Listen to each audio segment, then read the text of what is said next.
आज पीसी में हमारे साथ हमारे दो कलीग हैं। जनरल सर हमारे न्यू जीओसी विक्टर फोर्स हैं और अजीत सीआरपी मेरे बैचमेट भी हैं।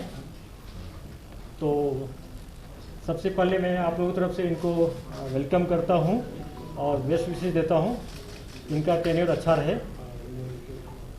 आज पीसी बुलाने का मेन मकसद था कि आप लोगों की तरफ से, मीडिया कम्युनिटी की तरफ से कल दिन से ही काफ़ी प्रेशर हो रहा है, रिक्वेस्ट आ रहा है कि कुछ बात करें। पिछले 24 घंटा में 3 इंसिडेंट हो गया है। सबसे पहले बीडीसी चेयरमैन जो श्री लेट सरदार भूपेंद्र सिंह साहब अटैक हुआ, उसके बारे में बात करना चाहता हूं कि उनका विजिट था खाग बड़गांव। उनके साथ 2 पीएसओ थे। एसओ भी दिन में उनको घुमाया। इवनिंग में उन्होंने दोनों पीएसओ को खाग थाना में ड्रॉप कर दिया और बोला मैं तुरंत आ रहा हूँ। बिना पुलिस को बताए चुपचाप अपने प्राइवेट गाड़ी में अकेले अपने गांव चले गए, जो वहाँ से काफ़ी 10-12 किलोमीटर दूर था। घर पहुँचते ही उन पर फायर हो गया। उस इंसिडेंट में हम लोग दोनों पुलिस के जो पीएसओ थे उनको सस्पेंड किए हैं और तफ्तीश चल रहा है और 2 सस्पेक्ट को बुलाए हैं। एसपी बड़गांव खुद पूछताछ कर रही है उसके बारे में। हो सकता है कि मिलिटेंट्स को पहले से इंफॉर्मेशन हो कि घर आने वाला हो, किससे बात किया, उनका जितना भी सीटीआर हम एनालिसिस कर रहे हैं हम लोग, उस केस को जल्दी सॉल्व कर लेंगे। उसके बाद कल मॉर्निंग में जो बड़गांव एयरपोर्ट के फनल एरिया में सीआरपीएफ का पेट्रोलिंग जा रही थी, रूटीन जो पेट्रोलिंग वर्क होता है फनल एरिया को डोमिनेट करने के लिए, उस पर फायर हुआ। उसमें हमारे एक एएसआई शहीद हो गए, उसको भी हम लोग देख रहे हैं। जो बीडीसी चेयरमैन का जो इंसिडेंट हुआ, जो अभी तक जो हम लोग को प्राइम एफिसी मिला है कॉल डिटेल मिलिटेंट्स का लोकेशन, उसमें जो बड़गांव का एलईटी के कमांडर यूसुफ कांदरू है और एक नारवल का अबरार है एलईटी का, दोनों का इन्वॉल्वमेंट आ रहा है। उसके पीछे हम लोग लगे हुए हैं। और जो एयरपोर्ट पे हुआ उसमें जैश मोहम्मद का हाथ आ रहा है। उसमें M4 यूज किया गया। M4 का वहाँ पर एम्प्टी कार्टेज मिला है। तो और जनरली जैश मोहम्मद वाले M4 यूज करते हैं। और उसके बाद कल इवनिंग में 6:20 में हमारे एडवोकेट साहब जो है कादरी साहब अपने घर में बैठे हुए थे। उनके घर में 2 क्लाइंट आया है। दोनों के हाथ में फाइल था और नकाब बंद था, पूरा मास्क लगाए हुए थे। प्लास्टिक के चेयर पर नीचे बैठे और वकील साहब को बुलाया और बोला कि मेरा एक एक्सीडेंट का केस है, आपसे सजेशन लेना है। जो ही वकील साहब नीचे उतरे तो अंधाधुंध पिस्टल से फायर किया। उसके सर में 4 गोली पिस्टल से फायर किया। उनको हॉस्पिटल लाया जा रहा था, लेकिन रास्ते में उनका डेथ हो गया। भागते टाइम में मिलिटेंट ने हवा में 2-3 राउंड फायर किया है और गली में जो सीसीटीवी कैमरा एक लगा हुआ है उसका फुटेज हम लोग लिए हैं, उसको देख रहे हैं। उससे ट्रैक डाउन करते हैं कि कौन मिलिटेंट इन्वॉल्व है। आज सुबह मैंने जाके मौके का मुआयना किया, उनके घर भी गए, सीन ऑफ क्राइम का विजिट किए, एसपी, एसएसपी, एसडीपीओ सारे एसएचओ का मीटिंग लिए और एक एसआईटी बना दिए जिसको हेड कर रहा है एसपी हजरत बल। उसमें एसडीपीओ जडी बल रहेगा, हमारे एक पीसी कार्गो का एक डीएसपी साहब रहेंगे, एसएचओ भी रहेंगे, एक लीगल एक्सपर्ट रहेगा। एसआईटी को आदेश दिया गया है कि जल्दी से जल्दी उसको सॉल्व करें। कौन सा मिलिटेंट, कौन सा आउटफिट मिलिटेंट का इन्वॉल्व है, उसको जल्दी से पता करके उनको हम लोग अरेस्ट करने का पूरा प्रयास करेंगे। अरेस्ट नहीं होगा तो इनकाउंटर में यूटिलाइज करने का प्रयास करेंगे, लेकिन यह केस हमारे लिए टॉप प्रायोरिटी है। उसके बाद मैं अच्छी खबर भी शेयर करना चाहता हूँ कि कल मॉर्निंग में एसपी अनंतनाग को इन्फॉर्मेशन मिला था कि सरहमा इलाके में 2 टॉप कमांडर छिपे हुए हैं। आर्मी सीआरपी को लेकर पुलिस ने वहां पर कॉर्डन कर लिया और रात में मिलिटेंट भागने का प्रयास किया। हमारे जवानों का जवाब दिया। आज मॉर्निंग में उनको ट्रैक करते करते, सर्च करते करते एक घर में उनको लोकेट किया गया। उसमें हम लोग फायरिंग भी किए, एक्सप्लोसिव भी थोड़ा यूज किए। उसमें दोनों मिलिटेंट मारे गए हैं। उसमें एक जो अबू रेहान है पाकिस्तान का, मार्च 2019 से साउथ कश्मीर में एक्टिव था, बहुत सारे किलिंग इन्वॉल्व है। दूसरा जो पुलवामा काकपुरा का आदिल है, आदिल रशीद भट्ट, जो एलईटी के कमांडर है। रिसेंटली आप लोग को याद होगा, आप लोग सीसीटीवी कैमरा भी देखे होंगे, जो नौगांव में अटैक करके हमारे 2 पुलिस वाले को उन्होंने हलाक कर दिया था। हमारे 2 शहीद हो गए थे जेके पुलिस के जवान, और एक इंसास लेकर भाग गया था। वह इंसास भी आज मिल गया है। और ये दोनों मिलिटेंट बहुत डेडेड मिलिटेंट थे और एलटी का काफ़ी अटैक में इन्वॉल्व था। मैं इसके लिए आर्मी, सीआरपी, पुलिस तीनों को बहुत मुबारकबाद देता हूँ। बहुत अच्छा काम हुआ है। अगर आप लोग का दूसरी बात है कि जो शोपियन के केस के बारे में जो डीएनए का जो सैंपल आया था, आज हम सुबह हमारे पास मिल गया है, मैचिंग किया है और उसमें हम लोग फर्दर कार्रवाई करेंगे। अगर आप लोग को स्पेसिफिक क्वेश्चन है जोशी साहब से या सीआरपी साहब या मुझसे से पूछ सकते हैं। पॉजिटिव मैचिंग हुई, मैचिंग मतलब ये होता है पॉजिटिव मैचिंग हुई। आगे का जो आर्मी ने खुद कार्रवाई ऑलरेडी कर चुका था, आप लोग के सामने शेयर कर दिया है लास्ट वीक में, और पुलिस का जो तफ्तीश की कार्रवाई होगा उसको हम लोग कर रहे थे और उसको आगे बढ़ाएंगे। अब क्या अभी तक उन तीनों का कोई इन्वॉल्वमेंट आया है? क्योंकि अभी तक उनको सस्पेक्ट ही नहीं देखा जा रहा है, क्योंकि मिलिटेंट से इन्वॉल्वमेंट हो रही है। मैंने कहा ना कि अभी हम लोग कार्रवाई को तेजी से करना शुरू कर देंगे।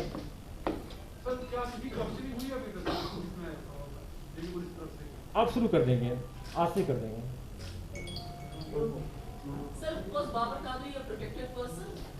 नहीं, बाबर कादरी प्रोटेक्टेड पर्सन नहीं था, लेकिन जैसा कि मैंने आप लोगों से बात किया, अपने पुलिस वाले से बात किया, 2018 में इसे गाड़ी पे एक बार फायरिंग हुआ था, इनको थ्रेट था, इसीलिए इनके जो रिलेटिव एक हमारे एसडीपीओ डीएसपी साहब है, उन्होंने भी पर्सनली इसको रिक्वेस्ट करा था कि आप लोग हवल में जहाँ रहते हैं वहाँ मत रहिए, किसी सेफ जोन में रहिए। और आज जाके मैंने एसएचओ लाल बाजार से, जडीवाल से, एसडीपीओ से बात किया। उनका एक कहना है कि पिछले लास्ट वीक से उसको रिक्वेस्ट हम लोग कर रहे हैं कि इधर मत रहिए, क्योंकि बड़ा कंजेस्टेड एरिया है, वहाँ पुलिस का पेट्रोलिंग करना मुश्किल है। आज मैं खुद जाके गया हूँ, वहाँ गाड़ी भी नहीं आती है, पैदल जाना पड़ता है, बहुत नैरो गली है वहाँ पर। और उसके बाद उनका ये कहना था कि मैं अपना घर छोड़ के नहीं जाऊँगा। दूसरी बात है कि उन्होंने एक आज देखा, मैंने आप लोग भी शेयर किए थे कि कुछ ट्वीट किए थे कि अंदेशा जाहिर किए कि हमको खतरा है। अनफॉर्चुनेटली उनसे भी गलती हो गया कि उन्होंने कश्मीर पुलिस को उसमें टैग नहीं किया, उसमें जम्मू पुलिस है लिखा है, ZPH को जम्मू है। और ऐसे किसी भी प्रोटेक्टेड पर्सन हो या नहीं भी हो, किसी को कोई थ्रेट मिले तो नियरेस्ट एसएचओ से, एसडीपीओ से, डिस्ट्रिक्ट एसपी से, रेंज डीआईजी, आईजी, डीजी, किसी से बात करना चाहिए। हम लोगों से कोई कभी शेयर नहीं किया। अगर शेयर करते, फोन भी करते, तो जरूर उसको वहां से लाके हम लोग किसी सेफ एरिया में रखते हैं। नहीं, आप फिर से देखिए, उसमें लिखा है ZPH को जम्मू। हाँ, इससे इनको लिखना चाहिए, अगर ZPH को मतलब होता है जोनल पुलिस हेडक्वार्टर, मेरा ऑफिस होता है। अगर ZPH को कश्मीर लिखते हैं या श्रीनगर लिखते हैं तो हम लोग का जो मीडिया सेल है उसको मॉनिटर करके उनसे बात करते, रब्ता कायम करते हैं। तो ये मैं नहीं कह सकता हूँ कि उन्होंने गलती से लिखा या जानबूझ लिखा, ये कहना मुश्किल है, लेकिन जो लिखा है फैक्ट्स आपके सामने है। सोपोर इंसिडेंट में आपका 2 रिपोर्ट्स आ रहे हैं, 2 पुलिस वालों को सस्पेंड किया गया है। ये क्यों किया है suspend, and what is the progress of the investigation? अभी उसमें तफ्तीश चल रही है और एडिशनल डीसी बारामूला भी उसमें पैरेलल मजिस्ट्रेट इंक्वायरी कर रहे हैं। तब उसको सस्पेंड इसलिए किया गया है कि जब उसको रिकवरी फर्दर करने के लिए ले गया था तो दोनों का हाथ से भाग गया था वो, तो ये इसलिए किया गया और कोई खास बात नहीं है।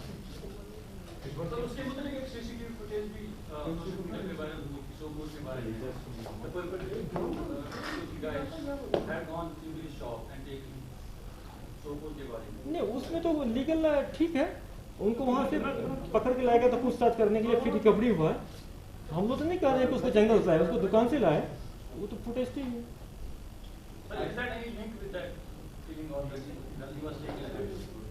कौन सा किलिंग? जब उसको लिया गया था, ये उसी रोज का इंसिडेंट है या उससे पहले हुआ था? आप लोग से शेयर भी किए थे कि उनको वहां से लाया गया था, फिर रिकवरी हुआ था 2 पिस्टल, फर्दर इंट्रोगेट किया गया था उनको थाना में, फिर उन्होंने बोला कि 6 और किया गया, फिर फर्दर रिकवरी के लिए उसको ले गया था बाहर। उस क्लियर कट है उसमें जो प्रेस ब्रीफ में।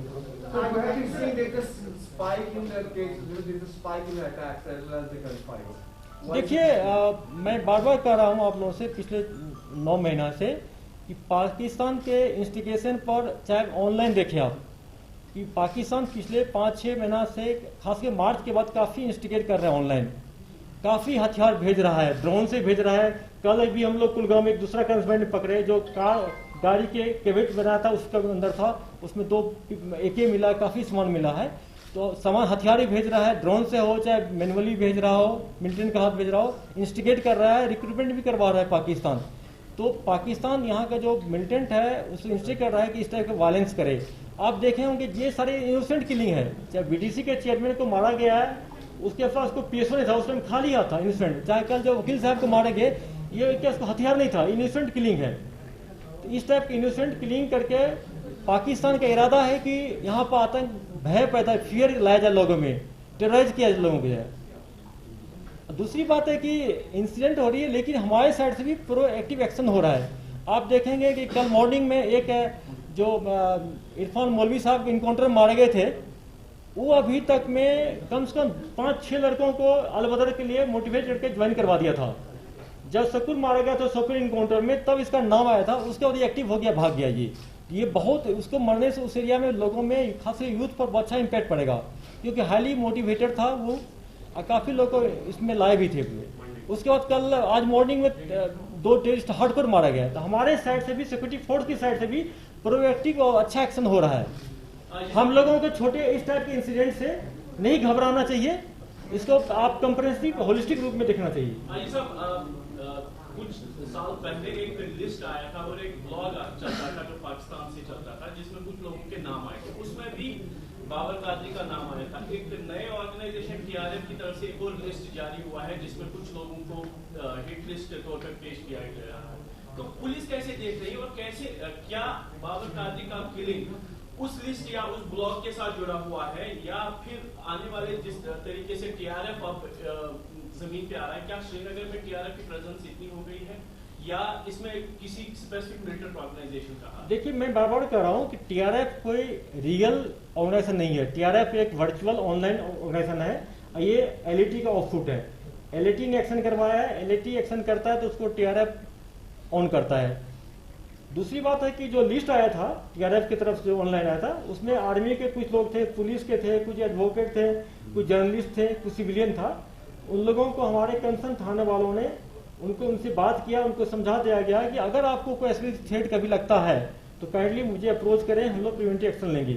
उसमें कुछ ऐसे भी नाम है कि जो आज तक नहीं तो किसी का सोच रहा है, नहीं किसी के लिए काम किया है और कहीं उसका लिंक नहीं है, तो उसको हम लोग वेरीफाई कर रहे हैं। जहां तक इनका, मैंने बार बार कहा कि इनको थ्रेट था, इसीलिए इनके ब्रदर इन लॉ जो थे हमारे एसटीपी पंथा चौक, उन्होंने खुद जाके इनको समझा भी था कि आप ये घर हवाले मत रहिए, बहुत वहाँ जगह खतरा की जैसे खाली है, वहाँ नहीं रहना चाहिए, किसी सेफ एरिया में घर लेकर रहिए। वो बिल्कुल मानने को तैयार नहीं थे पूरा, क्योंकि फैक्ट है हर एक लोग अपना घर पसंद होता है, एंसेस्ट्रल बेस पसंद होता है। लेकिन अगर उनको थ्रेट था, बहुत पढ़े लिखे आदमी थे, बुजुर्ग थे, हालात को समझते थे, तो उनको हम लोगों से शेयर करना चाहिए था। अगर शेयर करते तो जरूर हम लोग कुछ से कुछ प्रिवेंटिव एक्शन लेते। और मैं आप लोगों से भी फिर भी कहता हूँ कि अगर किसी जर्नलिस्ट, हमारे किसी कलीग भाई को भी, किसी को अगर किसी को थ्रेट इस टाइप के मिले तो तुरंत बताना चाहिए। अपने लेवल पर कंप्रोमाइज नहीं करना चाहिए और मैनेज नहीं करना चाहिए।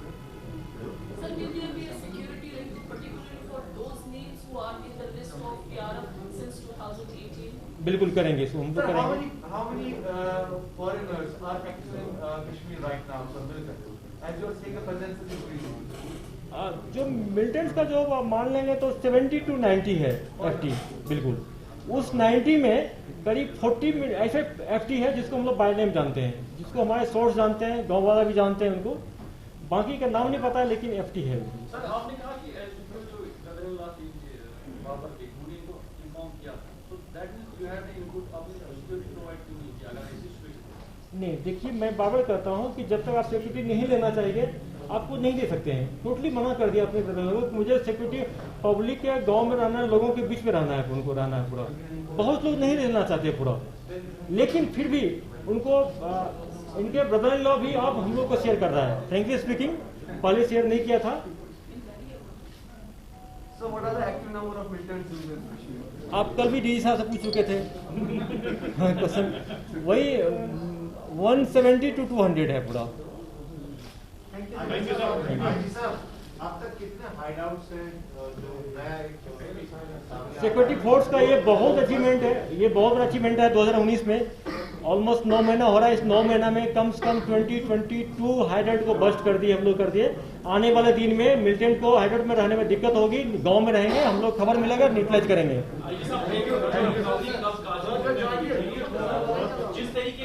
वेपनरी अब आ रही है, पहले तो AK-47 आता था, अब तो नए ब्रेटा राइफल्स आ रही है, कुछ नई वेपन्स पकड़े गए, तो कैसे देख रहे हैं और कहाँ क्या, what is the source of those new sort of weaponry that's coming? जाते जितने वेपन आ रहे हैं ये पाकिस्तान से आ रहे हैं, पार्ट्स आ रहे हैं, इसमें कंटिन्यू। दूसरी बात है, अगर M4 आ जाएगा तो इससे सिक्योरिटी फोर्स पुलिस को डरने वाले नहीं है। हमारे पास कुछ अच्छा हथियार है, वेपन से नहीं होता लड़ाई, लड़ाई होता है यहाँ होता है मेंटल गेम।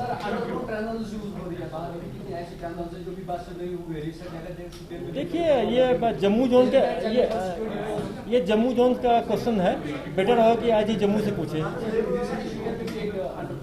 नहीं, हाइड अलग होता है, टनल अलग होता है। टनल वो होता है जो LC के पास होता है।